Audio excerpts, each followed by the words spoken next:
दिन की बात है, दुर्योधन भीष्म पितामह के पास जाते हैं। कहते हैं कि हमें लगता है कि आप तन से हमारे साथ हो, लेकिन आपका मन पांडवों की तरफ है। भीष्म कहते क्यों? दुर्योधन कहते हैं जिसकी सेना में आपके जैसा व्यक्ति हो, सेनापति हो, लेकिन अभी भी पांडवों का कुछ ना हुआ हो, तो यही समझे कि आप उनकी तरफ हो।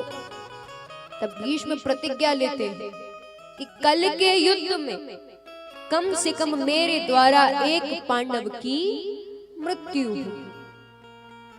अब महाराज ये बात उड़ते उड़ते पहुंचती है श्री कृष्ण तक। श्री कृष्ण कहते गड़बड़ हो गया, यदि भीष्म ने प्रतिज्ञा ली है तो पूरी करेंगे। भगवान भी लीला पुरुषोत्तम कुछ ना कुछ तो करेंगे कि प्रतिज्ञा भी ना टूटे और पांडवों को भी कुछ ना हो। तो श्री कृष्ण जाते हैं द्रौपदी के पास, कहते हैं देखो सखी, मैं जैसा कहूंगा बिल्कुल वैसे करना। कहती है ठीक है। श्री कृष्ण कहते हैं मेरे साथ चल। भीष्म पितामह के शिविर तक लेकर गए। कहते हैं अंदर जाना, बिना आवाज के केवल भीष्म पितामह के चरण स्पर्श करना। द्रौपदी कहती है ठीक है। कन्हैया कहते आवाज मत करना।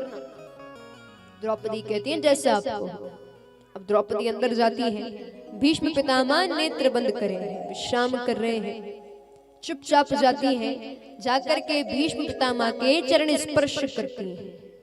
अब जैसे चरण स्पर्श करती हैं तो भीष्म पितामह के मुख से निकलता है अखंड सौभाग्यवती भव।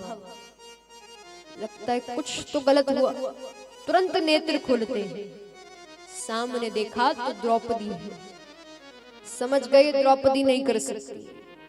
अब देखिए उन्होंने आशीर्वाद क्यों दिया कि उन्हें लगा कि कौरवों में से किसी की पत्नी आई है, क्योंकि ना पांडव कौरवों के शिविर में जाती थी और ना कौरव पांडव के शिविर में।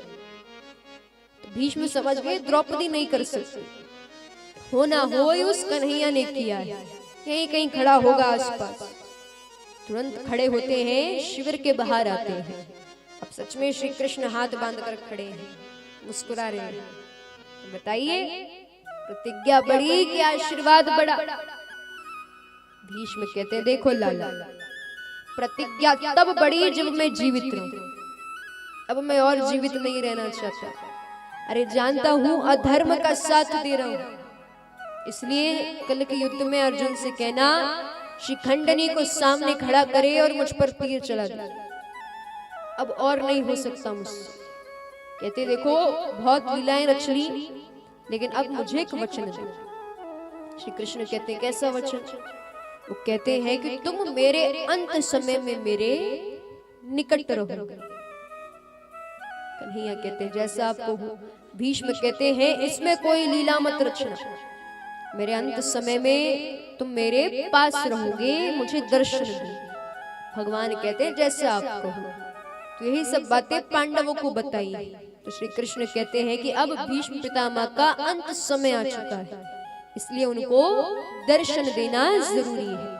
तब महाराज भगवान भीष्म पितामह को अब उनके चतुर्भुज अवतार का दर्शन करवाते हैं। भीष्म को सीधे मोक्ष की प्राप्ति होती है।